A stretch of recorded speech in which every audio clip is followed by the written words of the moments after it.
makan nasi Arab dengan kebab tak jadi. Okay, fry guys. Makan pakai glove. Alhamdulillah, kita punya stok lamb ribs putus. Seminggu lagi baru ada. So kita buat, alamak tak nampak. So kita buat daging salai. Kita asyik buat konten pasal lamb BBQ je kan. Kali ni kita nak buat seek kebab. Ni first time ni aku cuba buat seek kebab ni. Harapnya tak adalah yang kutuk aku kat thread ke kat Twitter ke. Kalau korang nak resipi, korang boleh je search dekat Google. Aku takut dah nak bagi sebab aku main bedal je ni. Kalau jadi Alhamdulillah lah. Kalau tak jadi memang aku kena kutuk dengan member aku ni lah. Alkisahnya aku ingatkan aku nak ajak member aku datang. Kita sahur sama-sama depan tong smoker ni. So aku nak buatlah seek kebab kan. Tapi itulah, aku lupa aku buat bahan. Sekali isi ayam tak cukup. Ni dah pukul 4 pagi, mana nak cari barang weh. So macam-macam cara lah kita nak kasih dia jadi. Letak aluminium foil lah, letak tepung lah. Tapi nanti korang tengok lah hasilnya macam mana. Ini baru first time lah kita nak buat seek kebab tu kan. Tapi nampak gayanya macam tak jadi lah.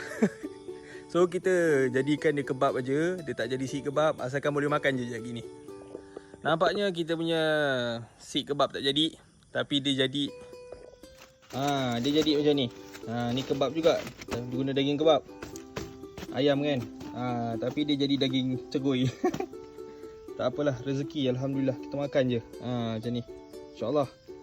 Takkanlah semua benda buat jadi kan. Sesekali kena tunjuk juga fail ni. Bismillahirrahmanirrahim. Walaupun tak jadi, tetap jadi makan kita lah. Benda ni mengajarkan kita, walaupun tak jadi, makan je, ni rezeki. Kita makan je dengan nasi Arab ni, insyaAllah. Alhamdulillah, rezeki Allah. Jadi macam tu lah cerita dia. Kalau korang berminat dengan smoked lamb ribs ni, maaflah rasa bulan Ramadan ni macam tak sempat nak upload dekat beg kuning. Tapi pada orang yang direct dengan aku boleh post lah. Macam ada akak hari tu dia PM personal, lepas payment. Ni hari Rabu ni insyaAllah akan ada stok. Tapi depends lah. Rabu, Khamis aku bakar, Jumaat insyaAllah siap. So, terima kasih pada yang sudi menonton sampai habis. Aku jarang untuk nak buat video ni, fokus ibadah katanya. Oh ya, aku juga ada jual daging salai tau dekat area JB. Kalau korang nak COD, korang DM je aku. Okay, selamat berpuasa.